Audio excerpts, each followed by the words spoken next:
All right, so 5.5. This is going to be a pretty long video. Again, split it into up however you need to across different days. Because pretty much this section is very important, and the only thing that I'm not really going to talk about is page 341, which I leave as instructions just for you guys to read that, take notes on it. It's pretty self-explanatory.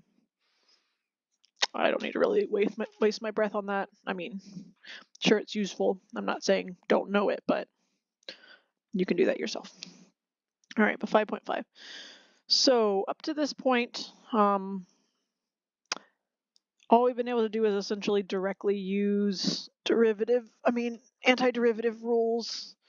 Kind of like when we did derivatives, but before we knew things like product rule, quotient rule, chain rule. Remember those?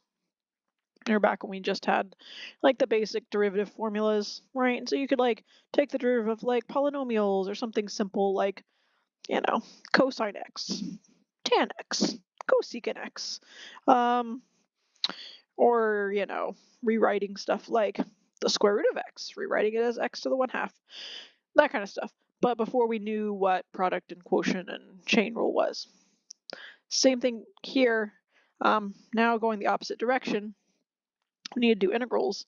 But what if the integral is not just like a polynomial or like a sine x or like a secant squared x, which antiderivative would be tan x or whatever. What happens then? Obviously, that's pretty important to know. Because if you don't know that, then you're stuck in most integrals. Now we're not going to learn how to do every single possible integral in this class. This class is just Calc 1. Technically, there will be other more advanced integrals that you'll do in Calc 2 and so on and so forth if you do that in college. But this opens up way more integrals that you can do. And so this is called integration by substitution. So just like when we use the chain rule for derivatives, if you remember that, we, in fact, I could even kind of write that out. So review chain rule for derivatives.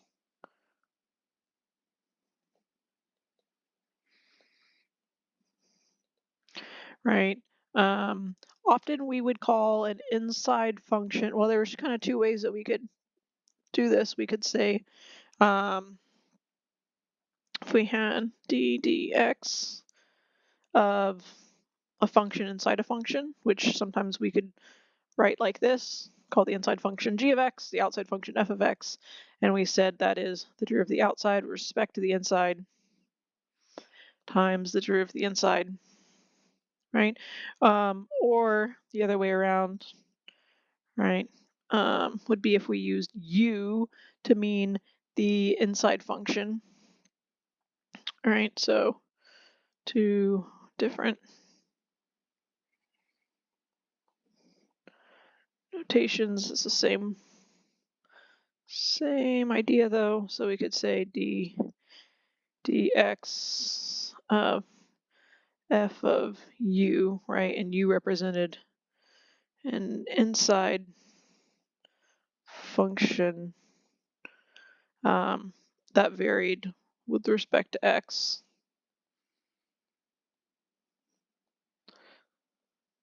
Respect to x, right? Then we could say f prime of respect to the inside times du dx. Yeah, I mean, whatever, same thing. Or I guess you could call that u prime. Doesn't really matter. I don't know. You want to call this u prime? We can call it u prime. Why not? Just like I said, if you have your textbooks, the very, very, very beginning of the textbook, I don't even know if that's page 1. It's like literally like the inside cover kind of thing, where they have all the derivative rules, right? Like you'll see, oh, I don't know, number 10, ddx of e to the power of u equals e to the power of u times times u prime, right? So like all those derivatives have u prime because they're just like babying you and saying like, don't forget chain rule, multiply by the derivative of the inside. Okay, now what we're going to do is we need to work backwards, okay? Just like antiderivatives are working backwards in the derivative formulas, right?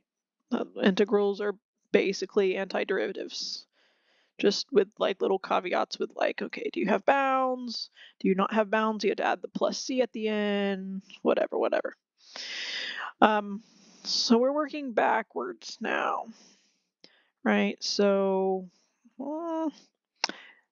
for integration, yeah. So like for integration, we're working backwards. So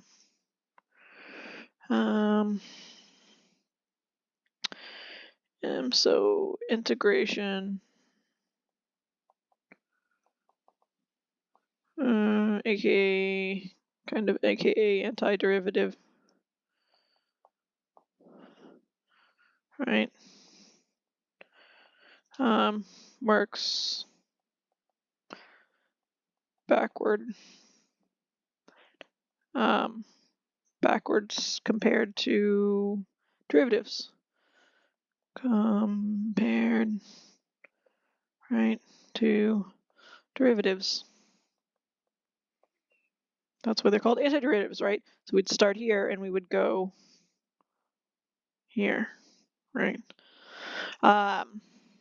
So just to kind of give you a foretaste of what's going on, what we're basically doing is we, in the ideal case, right, there's kind of going to be, again, this is a very explanation heavy section, so I'm going to try my best. This is really this section and maybe the next one were the main reasons why I was like, look, I think I'm going to have to make some videos for my calculus class because I don't think they can really just read this and understand it. I don't know. It's very complicated.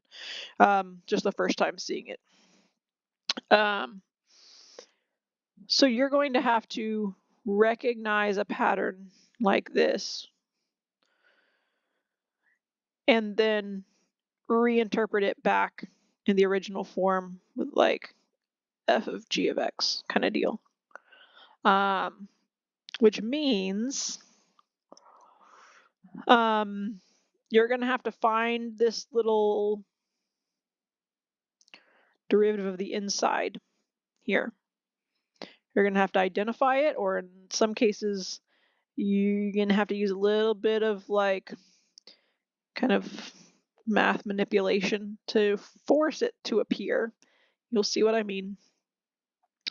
To force the derivative of the inside to appear for, same thing. So that it fits this form, so that you're going to see the form in the integrand of the derivative of the inside with respect to the outside. Boom, there, times the derivative of the inside. You're going to have to make it look like that. And then when you can see that it fits that exact pattern, then boom, you can write the antiderivative as just f of g of x, essentially. And notice, though, when you go backwards, right? When you go backwards, this extra derivative of the inside goes away, right? On the left side, there's only one factor, I guess you call it term, whatever. Right, it's just f of g of x. On the right side, there's two factors. There's something times something. And this g prime of x is not present on the left side. So you have to like recognize the pattern of seeing that extra derivative of the inside. But then when you're going to go back and actually write down the antiderivative, that g prime of x or that u prime, it's not going to be there. Because that's how it is. We're literally undoing the chain rule. Okay, so Or I could kind of put like a subtitle up here. What we're really doing in this section is we are undoing a chain rule.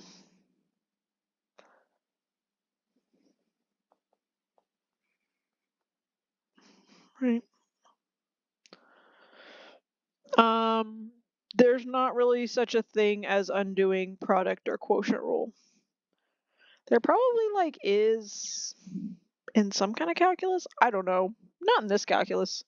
We're just recognizing or forcing a pattern of the chain rule that we see in the integrand, and then we're undoing it to take the antiderivative. That's what's going on here. So, like I can write down some of this stuff I don't love. Let's see. I'm going to write down part of what's in the box at the bottom of 333. Oh, that's a cool number. Okay, I'm going to write down part of what's in the box. So, yeah, okay, that's fine. Antiderivative of a composite function, let G be a function whose range, blah, blah, blah, that's not important, it's not important, unimportant, whatever. You can ignore all those words. So essentially, integral of, right, this is basically what we just said, but now just written out specifically as the integral on the left side and no integral on the right side, rather than the derivative on the left and no derivative on the right. So the integral of f of g of x times g prime of x dx, right? This is the chain rule, right? Chain rule pattern. Chain rule pattern.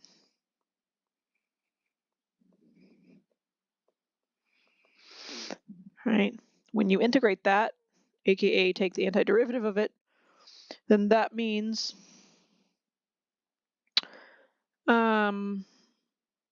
two things. So again, let's refer back here. All right, this means two things. So let's pretend we're looking here. So we want to see this and know what do we have to do to get this. Now we take the integral to make it look like the other side, right? Because this left side is the right side is the derivative of this left side. Okay. Anyways, so to get from this right side to this left side, what's different? First of all, what's different is this g prime of x is no longer there. I'm not actually marking it out because it would be wrong to mark it out in the context of what I wrote down. But right, when you're going from the right side to the left side, the g double, right, there's nothing here, right? There's nothing there. And on the right side, this is f prime of g of x. On the left side, there's no prime, right? Because again, we're undoing chain rule. So forward chain rule with the derivative means you take the derivative of the outside with respect to the inside, right? So you would write this part down, that's important, with respect to the inside, and then you would multiply by the derivative of the inside, right? So the two things you essentially change when you're going forward in chain rule is that you take the derivative of the outside for the first factor thing there, plug in the inside as is, and then multiply by the derivative of this inside. So if we want to go backwards, what we have to do, we have to take out this extra derivative of the inside, we don't want it, and then we have to take the antiderivative of the outside with respect to the inside. Okay, so that's what I'm about to write down here. So this is going to be, right, so we're going to take out the g prime of x part, and we're going to take the antiderivative, not the derivative, the antiderivative of the f. So this is going to be the antiderivative. This capital means this is going to be antiderivative.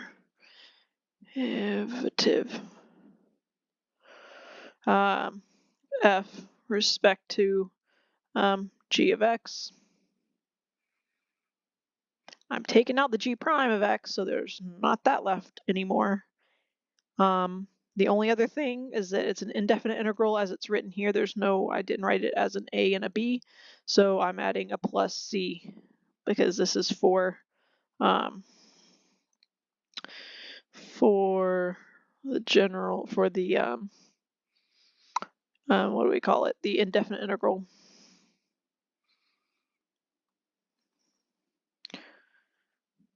Integral. So there's no bounds given. Okay, if there's bounds given, we'll talk about that later, but it would literally, as you would expect, I'm not going to write this in, but right, you have an a there and a b there, and you're going to have this, and you're going to plug in a b first, and you're going to have minus the same thing, f of g of b, like that. And it would be minus. Just as you would normally use the first FTC to know how to do a definite integral. Okay.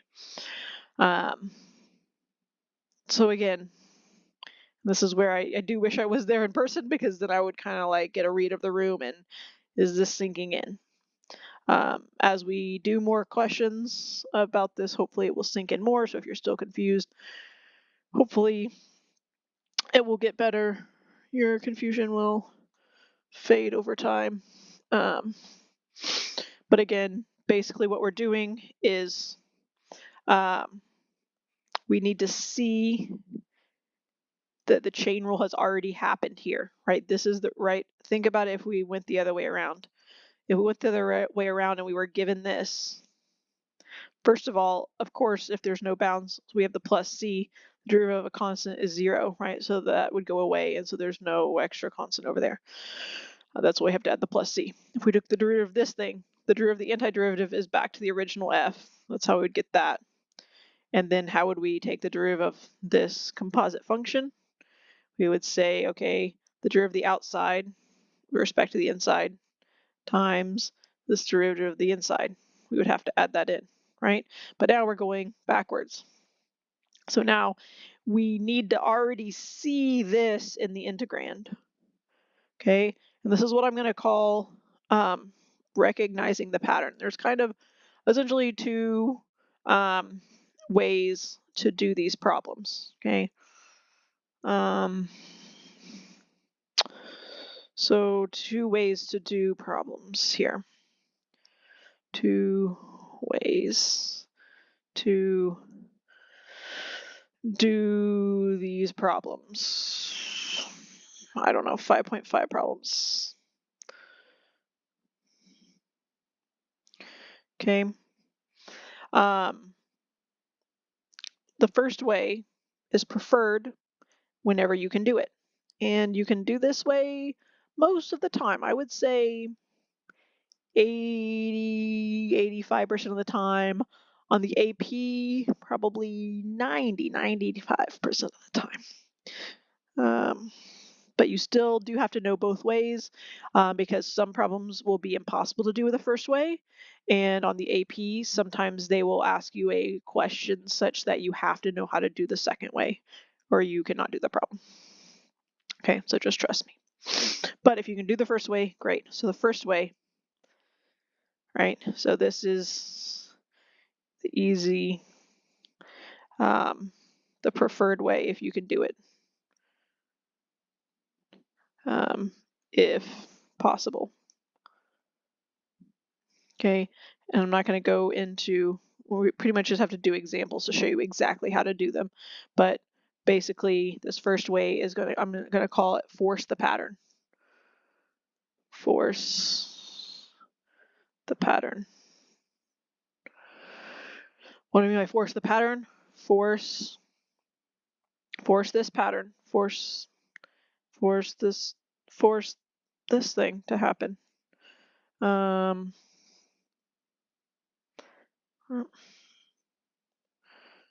that we just wrote down.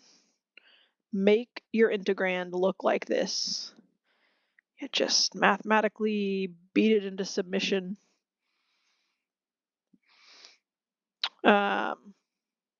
Until it looks like that, and then you can make the right side, and you make the right side look like that. force the pattern. Okay, the second way, this is the difficult way, only use if you have no choice. Okay, so the second way is difficult.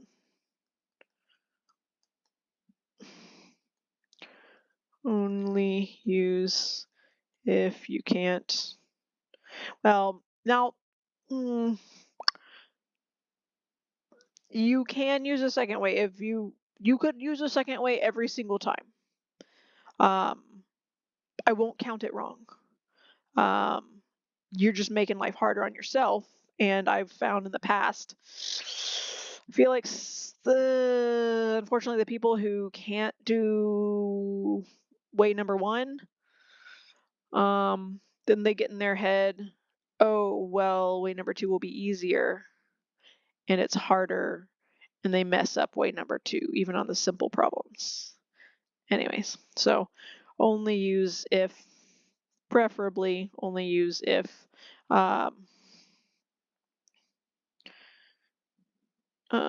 number one won't work. Whoa. One won't work.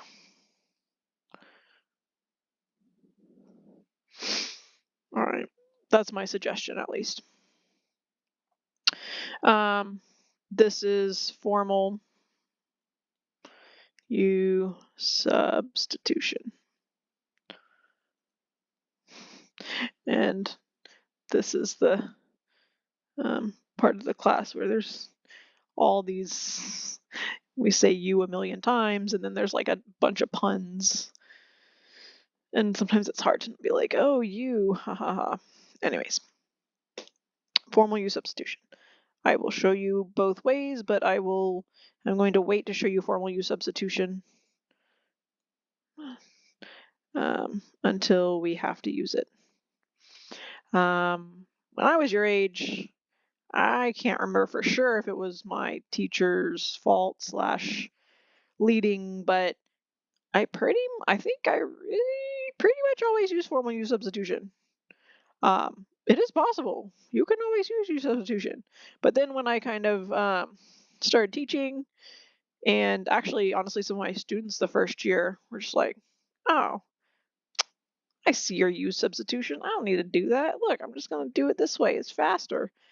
And then it was like, I guess I shouldn't count off for that. Yeah, that's pretty clever. And I was like, you know what? Like, that's sometimes going through formal U substitution is just not worth it.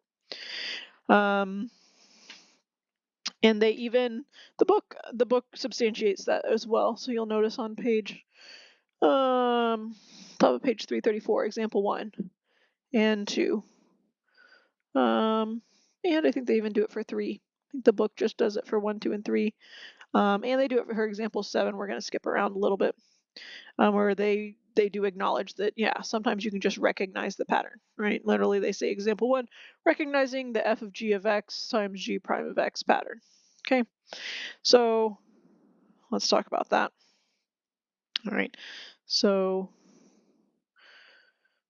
number 1, so we're going to do example 1. Right, recognizing the pattern.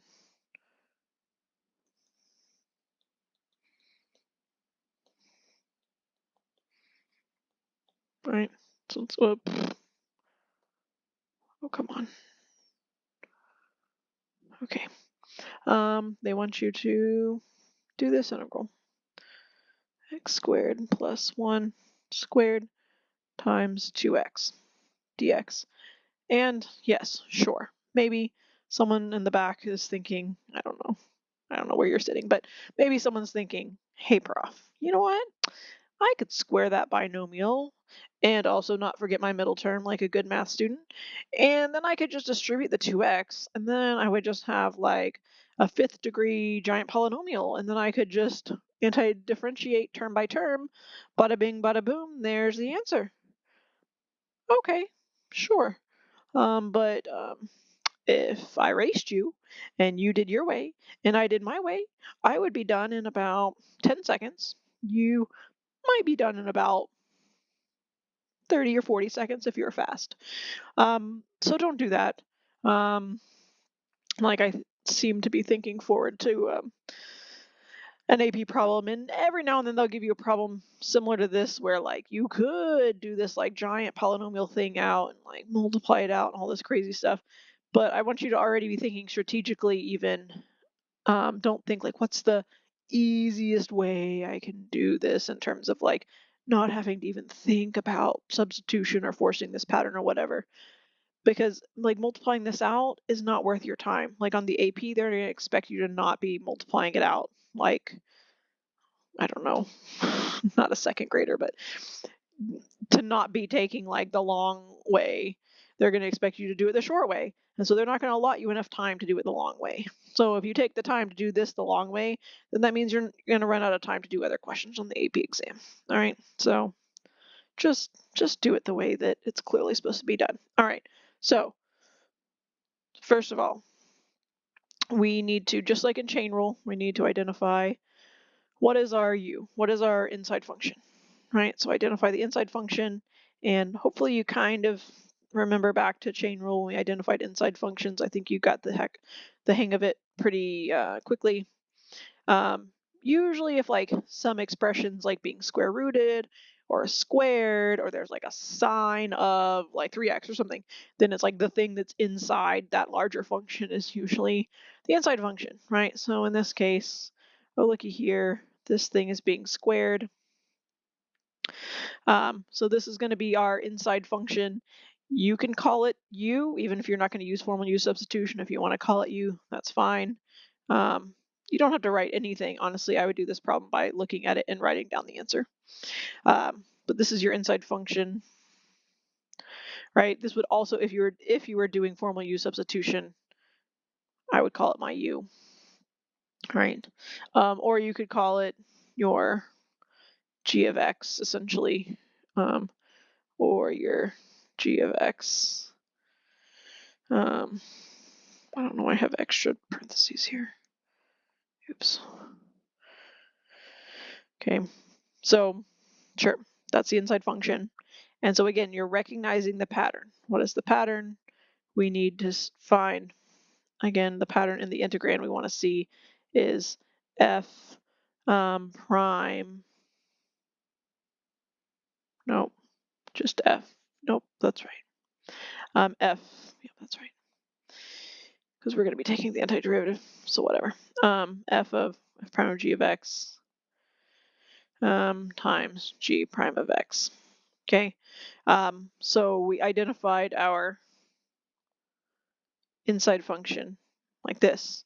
Okay, and then we need to identify, now once you do that, right, so identify, right, so step one, identify your inside function.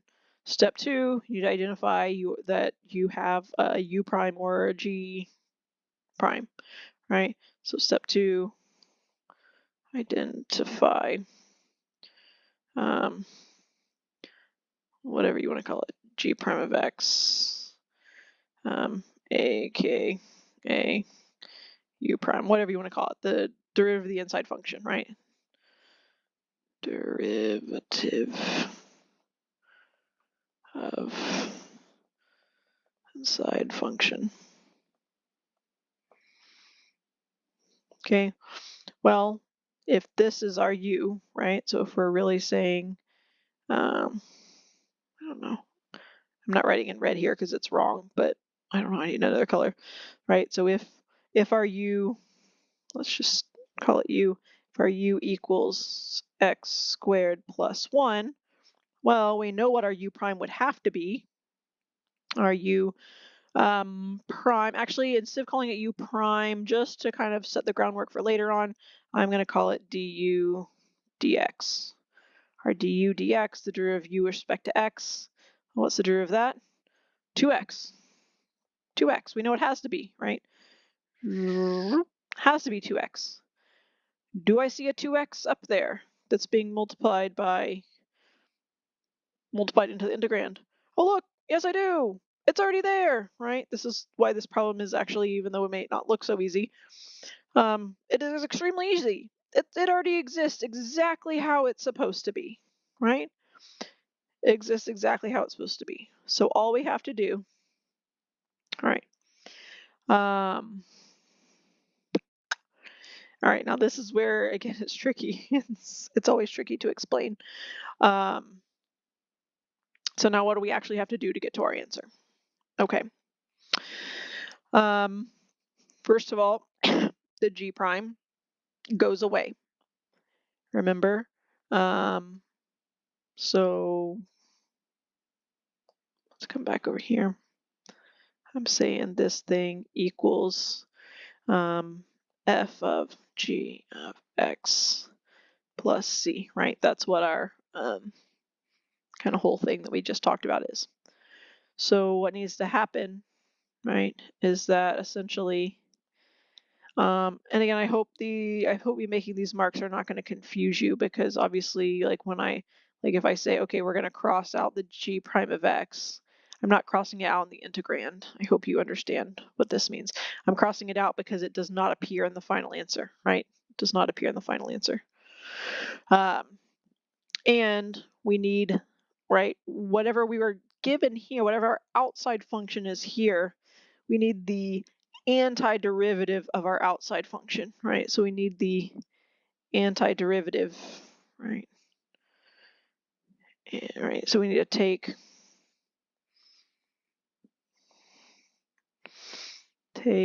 the antiderivative of our outside function and keep the inside function plugged in, right? Because the g of x is still there. So keep the inside function plugged in. Okay. Hopefully that makes sense. So we're about to do this in our problem. All right, so what are we doing? So we are now. So first of all, and again, I hope you don't mistake what I mean when I go to cross this out. I'm even trying to debate whether I should do it in highlighter. Maybe I'll do it in highlighter, whatever. So we're essentially going to cross this out when we go to write our antiderivative, right? Because the g prime, the separate g prime, does not appear in the final answer, right? It gets like sucked back in because we're undoing chain rule, right? When we did chain rule, we went forward for the derivative, we added a second factor. We multiplied additionally by g prime of x. Well, now we want to go backwards, so we got to roll in that thing that we had multiplied by and just like pretend like we don't have that multiplied there because we're undoing it. Okay, so that's the first thing we do, is that we ignore the g prime part. Okay, the second thing we need to do is to identify, all right, so this thing here, take the antiderivative of the outside function. Well, how it's written out here symbolically, it's pretty obvious that f is our outside function. When we come back to our example, it's a little bit less obvious. What is our outside function? We already identified that our inside function, I called it u. I know we're kind of mixing g of x and u. You'll see I used u because I want to set us up for u substitution. All right, but g of x and u mean the same thing. So we want to take the integer of the outside function. So what is the outside function? Well, we need to look at what is being done to the inside function, right? Because, right, our inside function is being plugged into some larger function, and then that larger function, which we called f prime, it doesn't really matter. We could have called this f, and we could have called that capital F of the antiderivative, same thing, right? There's something being done here. In fact, I could rewrite, let me see. How is this written? Okay, if it makes you more comfortable, let me go ahead and I'm going to rewrite just that.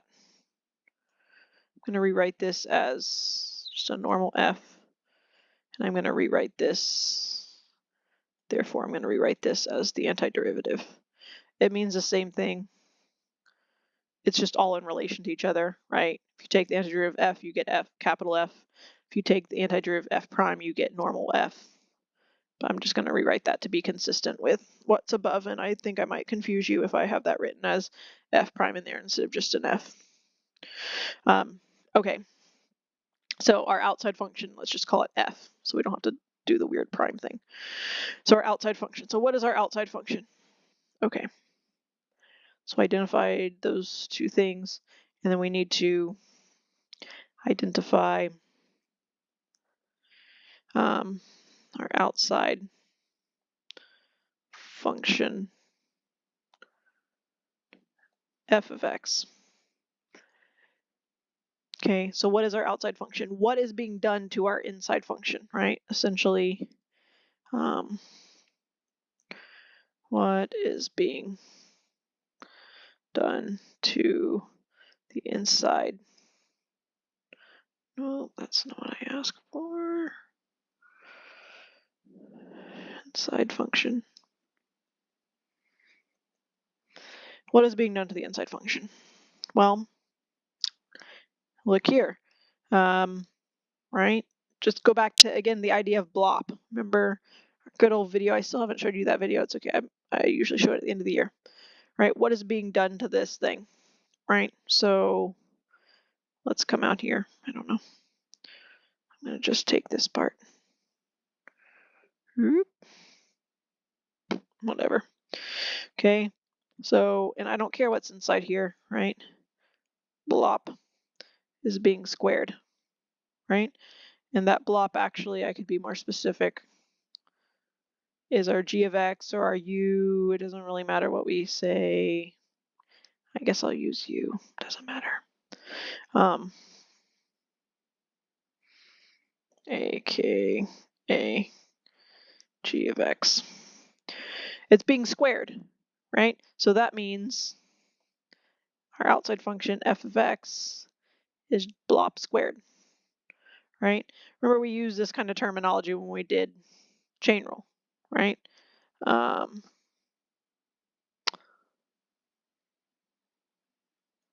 Yeah. We talked about like, oh yeah, BLOP squared times the derivative BLOP, that kind of thing. Okay. So our f of x is x squared, right? So here,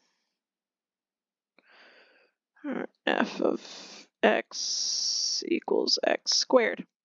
Okay, and then we want to take the antiderivative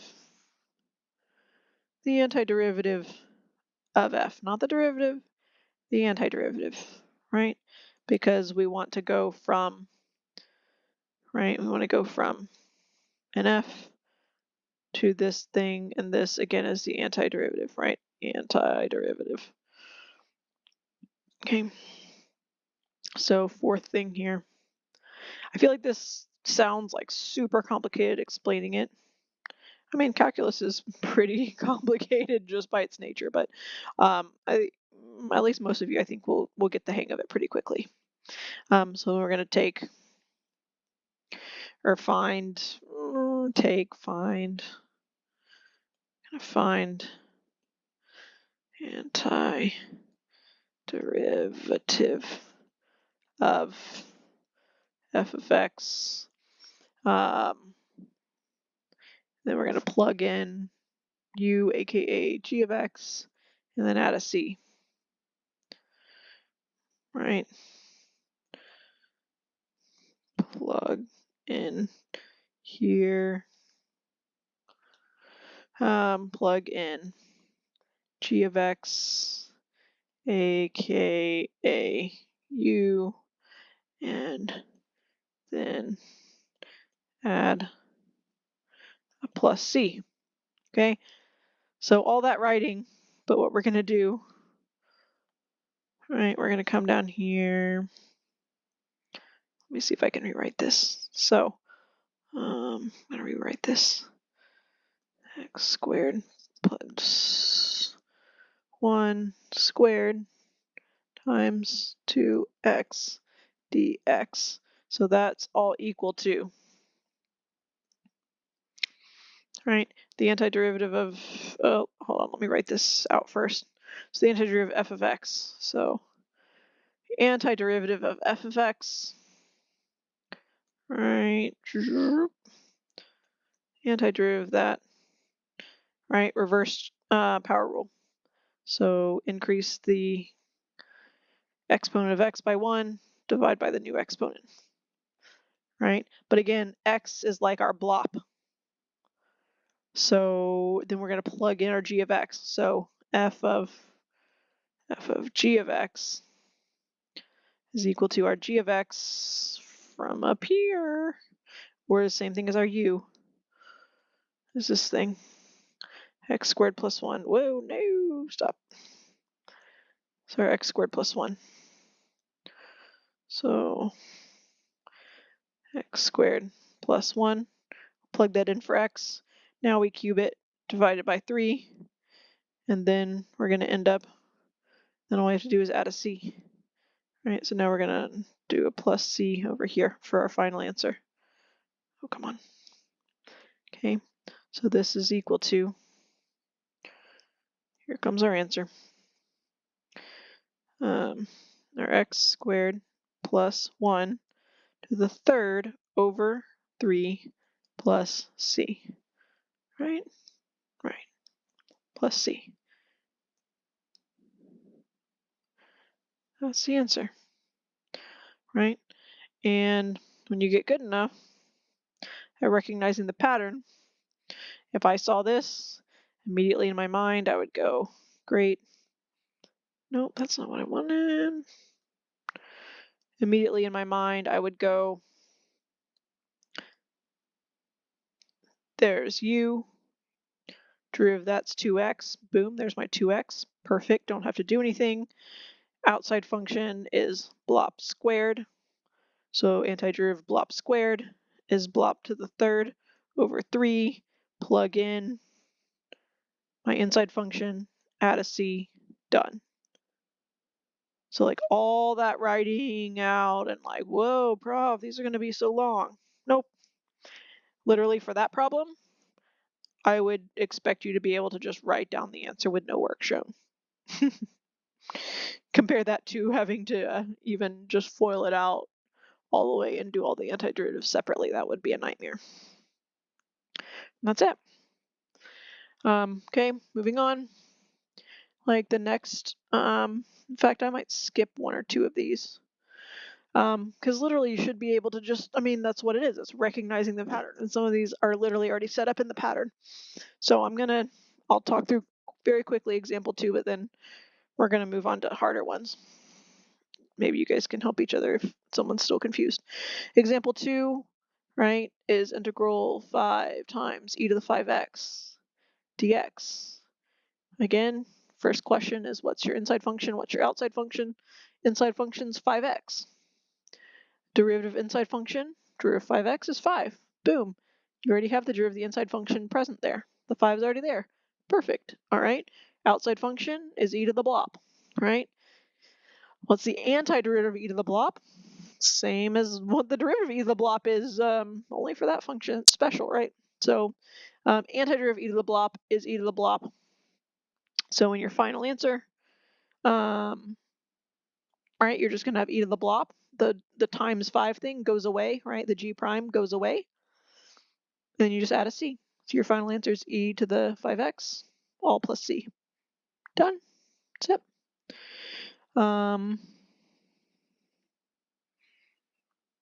Okay, I'm going to skip the bottom box thing. It's just more like recognizing pattern things. Example 3, we're going to do that. That's important. That is like one step up in difficulty. It's not that hard, but if you don't see it, then you're going to be like, what in the world? Okay, so now we're going on to example 3. All right, this is page 335. 335. Whew. Okay. Integral x times x squared plus 1 squared dx. Now, if you are observant, you would notice, I actually am just noticing this myself, that's kind of sad. If you look, what's the relationship between example 3 and example 1? Literally, the only difference is example 1 has this extra 2 here. Has the extra 2. That's it. Okay, just thought I'd point that out. We can pretend like we don't realize that, but that would make this whole thing way easier, especially if we know what we can do with constants and integrals. Okay, so we try to force the pattern here. Let's try it. I'm not going to write out all the steps and like write too much. I'm going to trust now that you kind of vaguely know what you're doing. All right, identify the inside function. Boom, I'm calling it this thing. Right, inside function, right, because that whole thing's being squared. So it seems like our inside function, I'm going to be a little consistent. I think I'm going to call the inside functions U's, but I'm going to call the outside functions F's. I know that seems kind of inconsistent because we've kind of been talking in terms of F and G, but again, I'm going to set us up for a formal substitution, which uses U. No one uses G substitution. That would be strange. So just trust me. Hopefully it makes sense. So I'm going to say U equals X squared plus 1. Okay, therefore we need to make this fit the pattern. To make it fit the pattern, we have to know what is the derivative of U. Du dx is 2x. All right. Now, in fact, I'm gonna move this integral over. No reason. Pay no attention to what I'm doing. Just kidding. 2x, right? Well, back up in this one, we already had the 2x. We had the 2x. It was already there. Here, we don't have a 2x. We're so close. We have an x.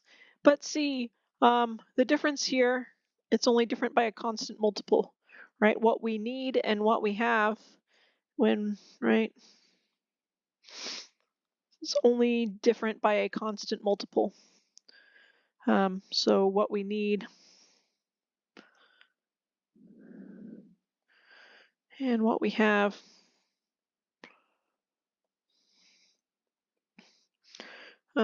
these are only different by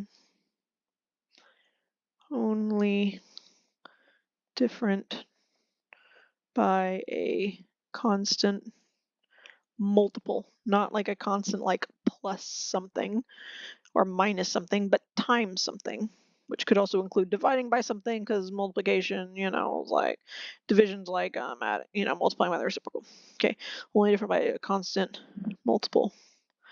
And this is very important. There's a constant multiple, right?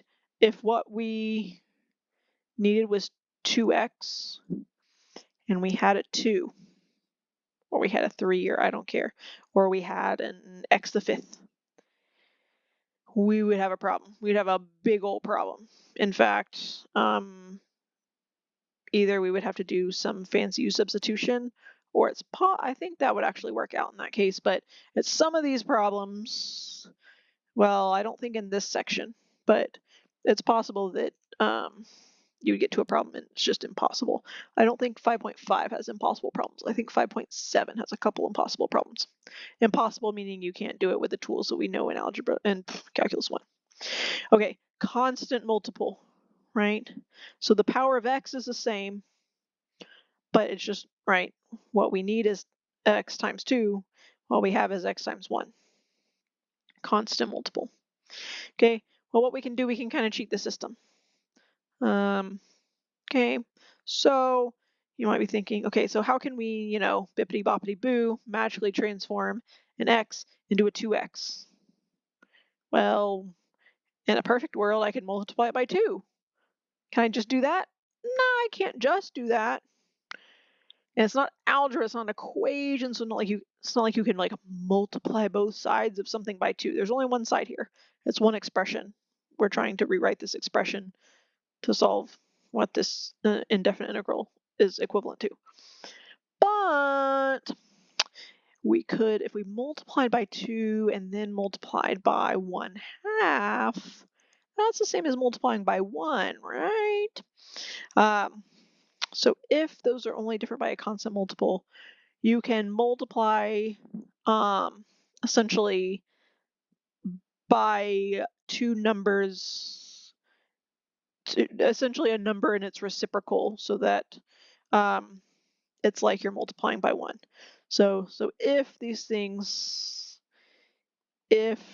are only different by a constant multiple, you can multiply the needed constant multiple, the needed number inside the integrand, the needed number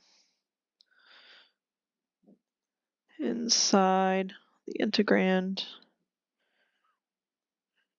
and multiply its reciprocal outside. Well, I mean, technically it doesn't have to be outside, but whatever. We usually do it this way, outside the integral. So like the net effect is times 1, so not changing the value of the expression. Okay, so we're being real sneaky. Here we go. So what we can do, we can say, oh, we need a 2x. We need to make this be 2x. So we need a 2 here. The only way we can get away with that is if we multiply by 1/2 here, right? Because these two together, right? 1/2 times 2 equals 1. So we can multiply by 1, right? So we didn't change anything. Okay, so what does that give us? This actually now gives us exactly what we had up here, right? So now this 2x we had, which is that 2x that we already had. The only difference here is that now we have this 1/2 outside. So don't forget this, right? So now don't forget this. So the 2x gets absorbed. So this 2x gets absorbed, right? So like this thing, right, again, like the g prime of x, I'm just going to say gets absorbed. Hopefully you understand. And then this thing's going to appear in the answer, right? So this is going to be, the answer is going to be 1/2 times, and then the normal thing that you did before, right? So again, we've already done this, but the outside function, that u is the inside function.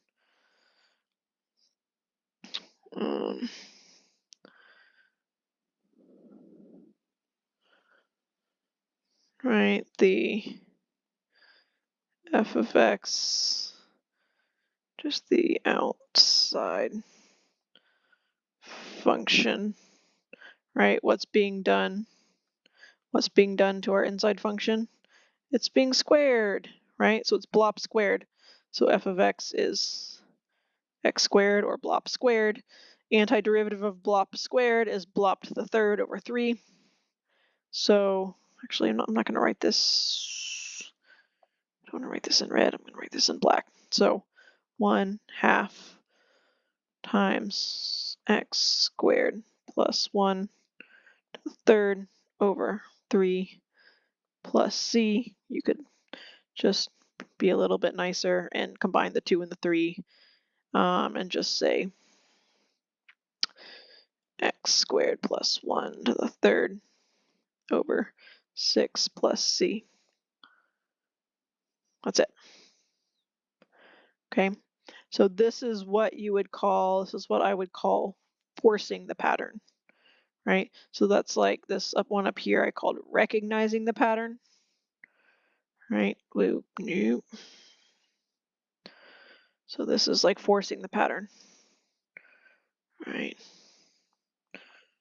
Forcing the pattern, right? Where we had a little bit of the sneakiness. We had to do the times 2 to make the du dx, right? we chose our u. Our du dx needed to be 2x, so we had to have that 2. So we had to multiply that by the 2, but then we had to multiply by the 1/2 out here, and notice it was only the 1/2 that appears in the answer because the 2x is what got absorbed. Hopefully that makes sense. Okay. Then I'm going to do, at least we're going to just look at together. Again, I don't think I'm going to write these down. It's a lot of writing. It's already written down for you. It's the same idea as what we just did, either recognizing or forcing the pattern. So let's all look together on page 338, example 7. Again, whoop. I don't just have this written down. I'm just going to say whoops. Look at page 338, example 7. Okay. Again, to save time, I'm going to just very briefly talk through this. The whole general power rule for integration, that's dumb. That's literally just what we've been talking about. Ignore that blue box thing. That they're like making it more difficult, acting like it's some separate thing. It's not. Okay, just look at example 7. Okay, first example 7a, inside function, hopefully pretty obviously, is 3x minus 1. The derivative of that is 3. Hey, look, we already have a 3. All right, great. So that already fits the pattern. We don't need to force anything. So what is our outside function? Our outside function's blob to the 4th. Antiderivative of blob to the 4th is blob to the 5th over 5. So the outside 3 gets absorbed. So we have our blob is our 3x minus 1. So 3x minus 1 to the 5th over 5 plus c. Yay, easy. B. B is tricky. You're going to see how tricky these things can get. I like these. I don't know. I like them. I know. Hopefully some of you will like these. Come to appreciate them as you do more and more of them and get comfortable with them. So a little like mind games. And sometimes with these, I will say sometimes it's not obvious what your inside function is going to be. And sometimes you have to just guess an inside function. Try it. Either try to force the pattern or try to use substitution. And sometimes you're wrong. Sometimes you just get stuck. Like I said, I don't think anything in 5.5 is like impossible, can't be done. Only in 5.7. And that's only, there's a couple problems in 5.7 where they specifically ask, like, I don't know, do they trick you? There's a couple in 5.7 where you actually can't do them based on what you know. But 5.5, none of them are impossible. So go back. If you think it's impossible, re-choose what you think your inside function is. So for example, B. All right, your integrand e to the x plus 1 times e to the x plus x. Whew, that's tricky. Don't try to overthink it and try to FOIL that out. Nope, don't do that. No, that would not end well for you. So essentially our inside functions got to either be, actually this one, problems like this are actually, it's like they're harder because they're easy because they're hard. They're hard because, well, no. They're hard because they are kind of easy. In B, your inside function, you could either choose to be e to the x plus 1 or e to the x plus x. It's also a difficult choice because neither of them is like being squared or square rooted or sine of that thing or something. That makes it extra difficult. So the outside function here, I know it's going to be strange and kind of annoying. These don't pop up very often, but it's going to be easy to get stuck here. Example 7, like for B, your outside function, hate to break it to you, it's not obvious, but it's like so simple it's hard. Like your f of x is going to be x, meaning there's nothing done to the inside function. It just is what it is. Which means the antiderivative of that outside function is x squared over 2, plus c. Yeah, it makes it harder to choose your inside function, and then it makes it harder to be like, well, what do you mean? What is my outside function? There's no like squared or square rooted or sine or like, what am I looking for here? It's like so simple, it's hard. So that is what it is. But first you have to, so that also makes it hard to choose the inside function. So which one do you choose? Well, which one is the derivative of the other one, right? Because e to the x is the derivative is e to the x. Now you have to decide, is the derivative 1x or is the derivative x 1? The second thing I said is true. The derivative of x is 1. So that means the first factor listed, e to the x plus 1, is the derivative of the second factor, e to the x plus x. So you'll notice they have labeled u prime is the first factor. Their notation, the way that they have this whole like u prime du, right now don't worry about that. That's more like formal u substitution lingo. But basically, yes.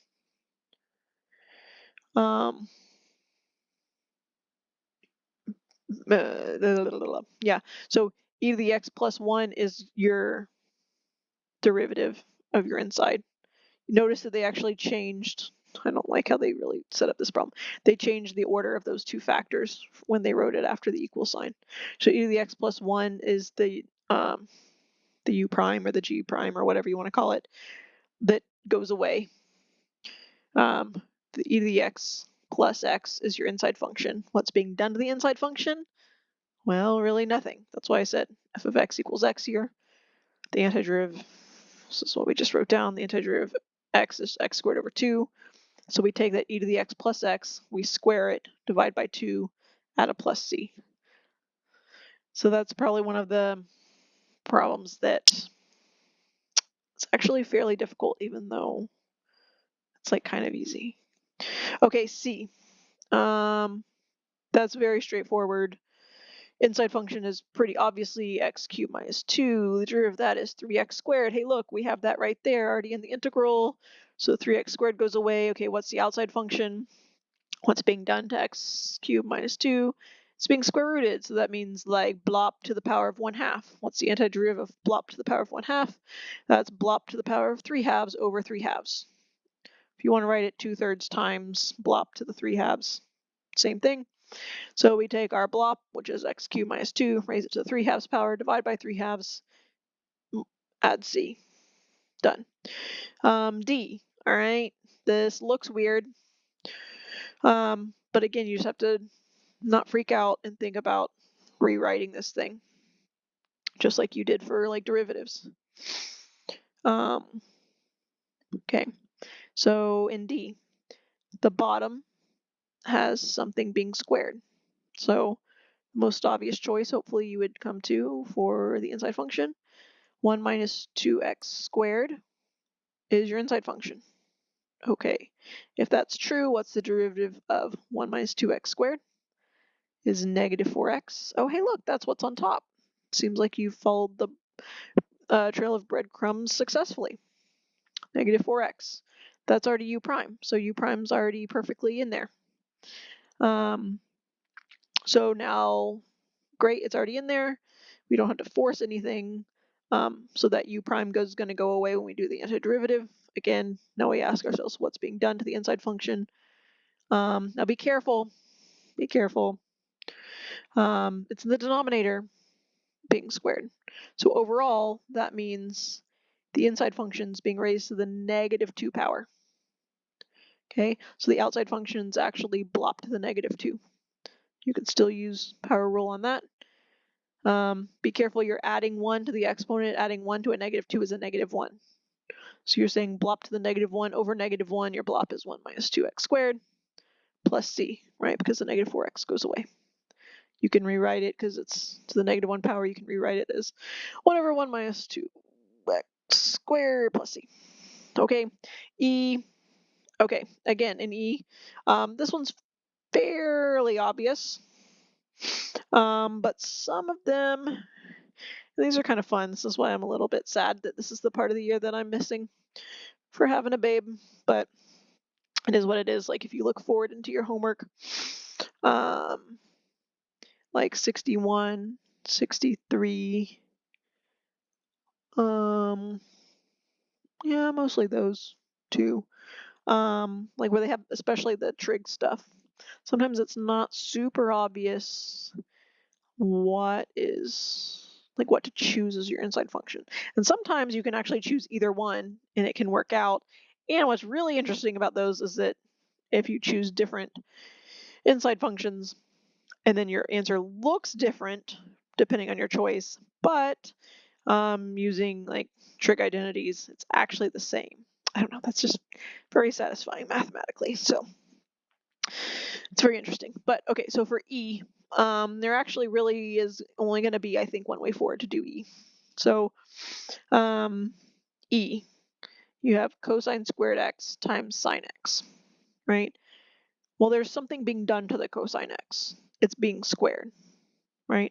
Because if you chose sine x as your inside function, sure, the derivative's cosine x, but the derivative's not cosine squared x.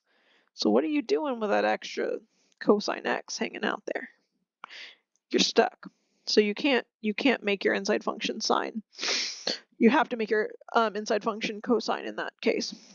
Okay, so your inside function has to be cosine x. So the derivative of your inside function, derivative of cosine, is sine. Well, negative sine. Nope, negative sine, prof.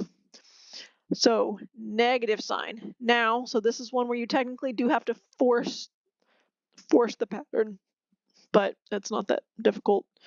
It's just off by a negative sign, off by like a factor of -1. Reciprocal of -1 is -1. So I have to force that sine of x to become a negative sine x in order to offset multiplying the integrand by -1. I multiply the outside of the integral by the reciprocal, which is also -1, because -1 times -1 is +1. So that way I didn't actually change the value of anything. Again, the negative sine x goes away because that's like the u prime or the g prime x, whatever. And then again, now we are left with what is the r outside function? What's being done to the inside function? What's being done to the cosine x is it's being squared. So blob squared.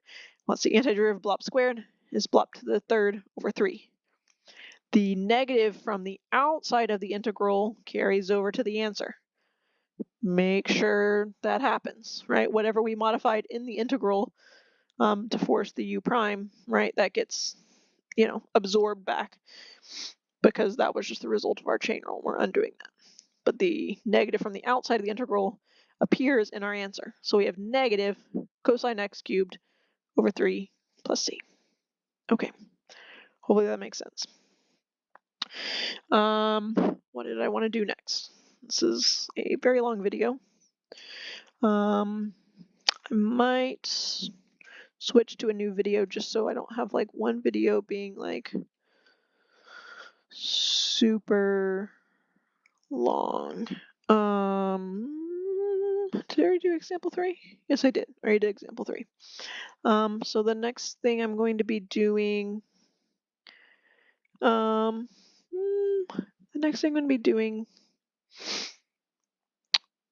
example 4.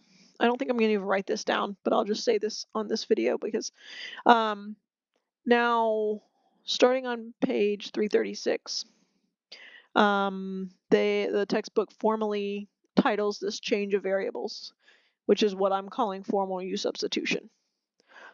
So you'll notice in their solutions, they switch over from using x's, switch over to transferring everything into u's. But example 4, that's not necessary. I don't really know why they do it on one that's not necessary. Maybe just to show that it can be done on something that's not necessary to have it done. I'm not sure. But I'm not going to go through number 4, example 4, as they do because it's not necessary. Okay, really quick, I can just talk out why the answer is what it is just based on forcing the form like we have been doing. So example 4, inside function is 2x minus 1. Derivative of that would be 2. All right, so we need an extra 2 somewhere. So if you imagine putting in a 2, well, whatever. I'll do this real quick. Don't want that. Really quick. So this is page 338, example 4. If we force the pattern, right, so 2x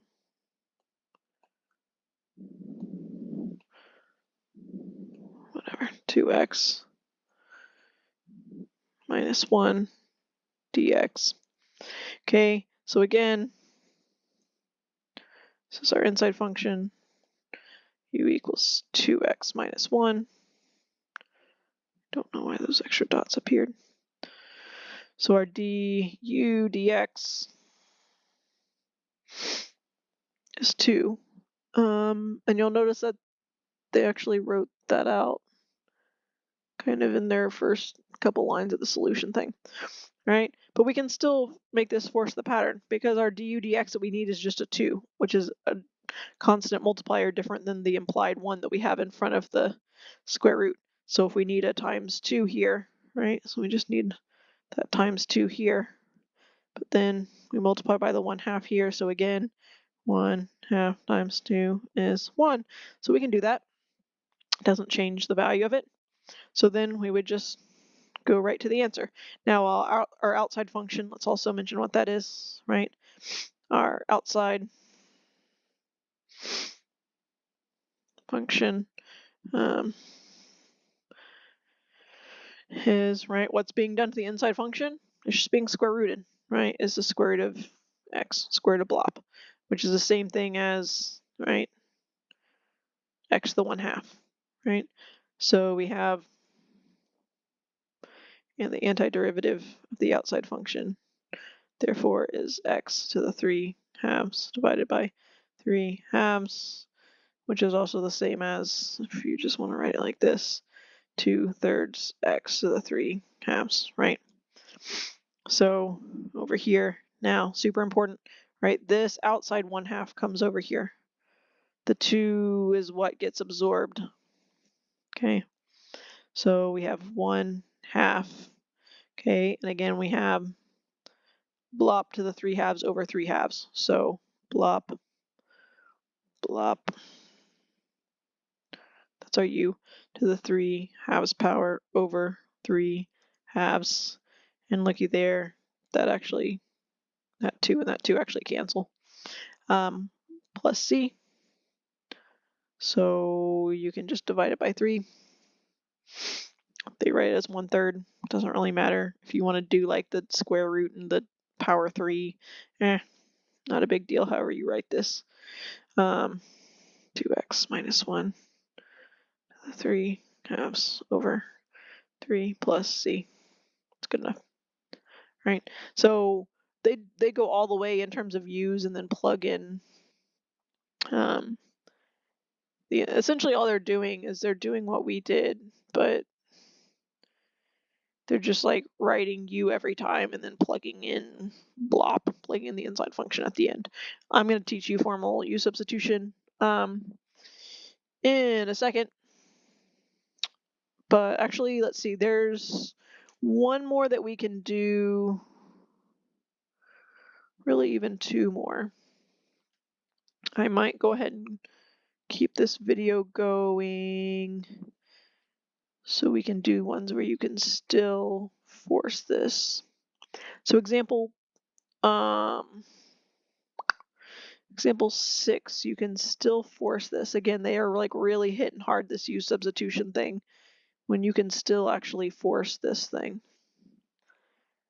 So let's go for this. So I'm skipping example 5 because you cannot force example 5. And again, part of just kind of growing in your knowledge of calculus and your maturity is knowing fairly quickly what is going to work by forcing the pattern and what is going to be difficult and going to need u substitution. Example 6. So we're going to force the pattern again.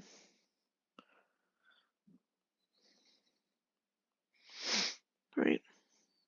And again, if you want to look at how the book is doing these couple where they're doing formal U substitution when they don't need to be doing a U substitution, I won't mark it wrong if you do it the way that the book is doing it.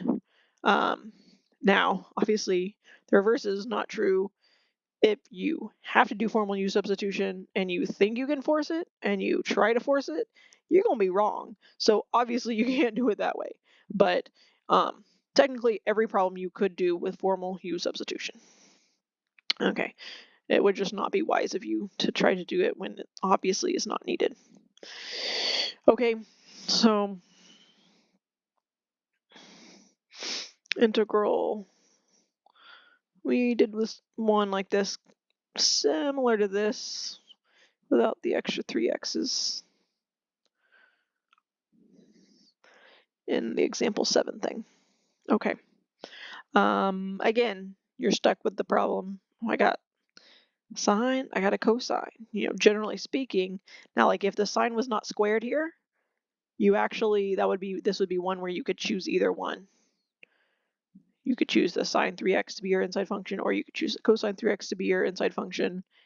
And then your answers might look different if you chose, depending what you chose, but they would be trigonometrically equivalent at the end. Yeah, but here the sine 3x is being squared, right? Again, I'm going to just kind of cheat and rewrite this. Remember that squared means that is squared, right? But since they don't write it with a parentheses, sometimes I feel like people, when you see the parentheses, you're like, boom, yeah, that's my inside function inside the parentheses. But they don't write the parentheses, then sometimes I think it's harder for your brain to like immediately be like, wait, I don't know, where's the inside function?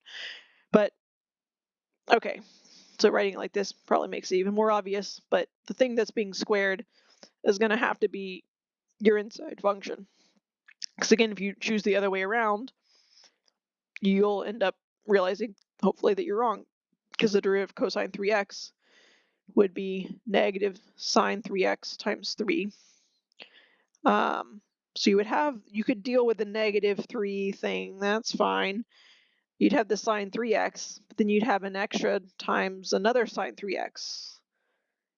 And you can't do anything with that. So I will also point out, like when you're again, it's very important. We'll come back up here. The reason you can force the pattern on these is that the derivative of your inside function, what you need, right? What you need and what you have are only different by a constant multiple. You can never, in fact, I should probably write this out somewhere. You can never put anything outside the integral that has an x in it. That will completely mess everything up. Absolutely not. Okay, so like you can only put a 1/2 out here, right? Like if my du dx here, say it was a different problem, and let's say I needed an x squared, but I had an x. You cannot multiply the integrand by x and multiply the outside by 1 over x and then just have a 1 over x times the stuff in the answer. No, that is horribly wrong. You cannot do that. You can never have x's just extra multiplied by the integrand or thrown outside the integral, right?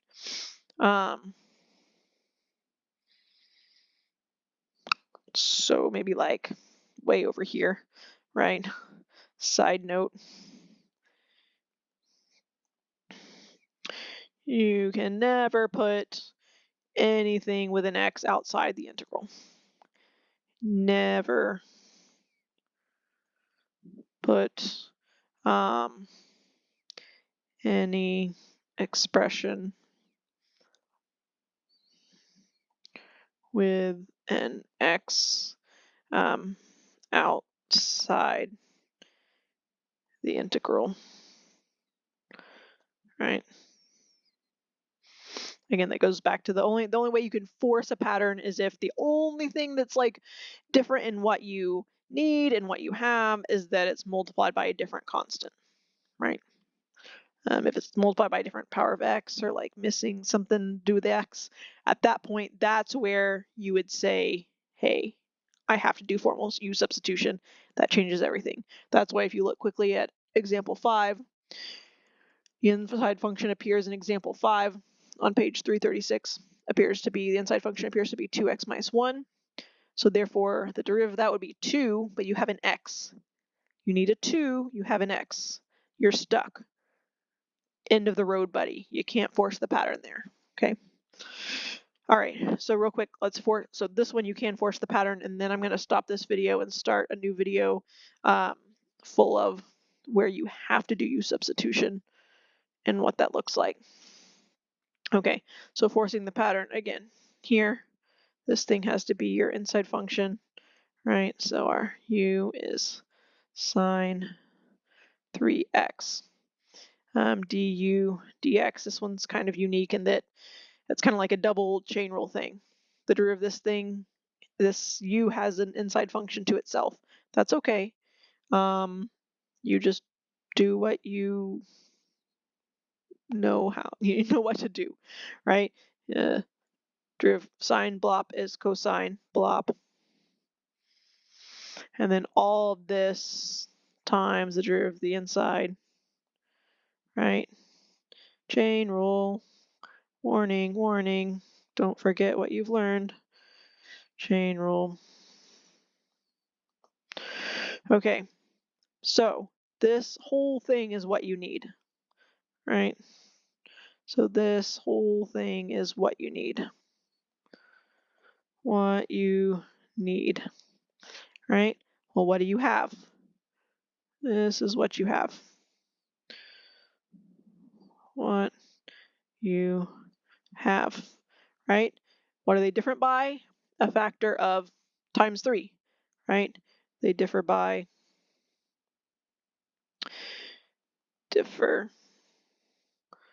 a multiple of 3. That's okay. It's a constant multiple. You can deal with that, all right? So what you can do, I'm going to go rewrite this out here a little bit, right? So I need a times 3. So I'm going to do, it doesn't really matter what order I do it in. I hope this doesn't freak you out, but I'm going to do a times 3 here, right? So that this together, right, this times this gives you what you need. The order doesn't matter, right? It's multiplication, commutative property. So I have a 3, but what did I do? I just multiplied by 3 like I'm the boss. I can't do that mathematically if that's all I'm doing because I would change it. So I have to multiply by 1/3 out there. Again, these two together, 1/3 times 3 equals 1. Okay, therefore I can do that. All right, so again, what's my answer going to be? Again, remember the 1/3. This 1/3 appears in your answer. The 3 does not appear in your answer because again, that is a part of the u prime, right? That goes away, that goes away. Those are both part of this u prime. Oh, and let's go ahead and identify what the, let me erase this real quick. Let's go ahead and identify what the outside function is. So f of x outside function, right? Well, what's being done to the sine 3x? It's being squared. It's blop squared. Blop squared. So then therefore, antiderivative of that, blop to the third over 3.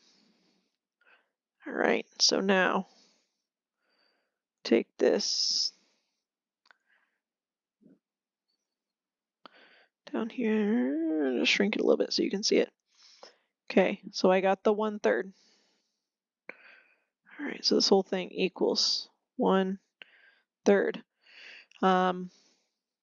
Blop, my blop is sine 3x. Sine 3x, and what am I doing to my blop? I'm doing this to my blop. I'm cubing it, dividing it by 3. Not to be confused. All right, this 3 is from there. This 1/3 is this 1/3, right? So I have division by 3 coming from two different places. One from the outside where I had to balance out the 3, and one from just the nature of the antiderivative. When I had blop squared, antiderivative went to blop to the third over 3. And then I add in a plus c, and then I'm done, but I'll just rewrite it. Sine 3x, all that, cubed over 9 plus c. Boom. Okay, I'm going to stop this video here because it's almost an hour and a half long. Getting a little dizzy. I'll start a new video about doing formal u substitution when it's needed. I'm also going to talk in that video about how to do definite integrals with these kinds of problems. Definite integrals, when you force it like this, is going to be kind of what you would think. You would get down to here, but instead of plus c, you would do like the antiderivative at your upper bound minus the antiderivative evaluate at your lower bound, plug in those values, subtract them just like you normally would. But if you do formal u substitution, it gets a little bit dodgier than that. And unfortunately, you do have to know how to navigate the formal u substitution and not back substituting with the definite integrals. Anyways, it'll make sense in the next video. Goodbye. Hope you're all doing well. Godspeed. See ya.